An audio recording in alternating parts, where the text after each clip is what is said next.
duaja, vëllezër dhe motra, Ramazan ka një specifik të veçantë. Dhe kjo sepse Allahu i lartësuar e ka vendosur ajetin e duas ku thot: "Wa idha sa'alaka 'ibadi 'anni fa inni qarib." Nëse robrit e mi të pyesin për mua, thuaj që unë jam afër, i përgjigjem lutjes së lutësit kur më lutet. Ndaj të më përgjigjen mua me mbajtjen e fesë dhe të besojnë në mua, la'allahum yarshudun, në mënyrë që të ecin në rrugën e drejtë. Pikërisht këtë ajet Allahu Azza wa Jall e ka vendosur mes ajeteve të agjerimit. Jo më kot ai subhanahu wa ta'ala e ka vendosur mes ajeteve ku flet për agjerimin.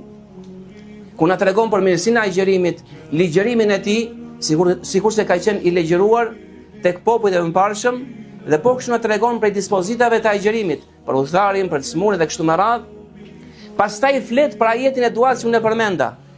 Pas këtij ajeti përmend njëkohësisht ajetet në vijim të agjerimit, gjë e cila do të thotë se duaja ka një vlerë të veçantë në Ramazan, dhe sikur se kanë në hadithe të tjera, duaja e agjëruesit është e pranueshme.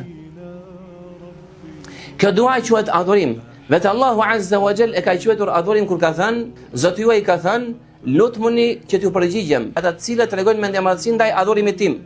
Shikoni, e thot dhe përmend duke thënë adhurim, ndërkohë që në fillim të ajetit tha dua. Pra duaja është adhurim. Ata të cilët tregohen kryeneç ndaj adhurimit tim do të hyjnë në xhehenem të poshtruar. Dhe se vetë profeti alayhi salatu wasalam ka thënë, duaja ajo vetë është adhurim.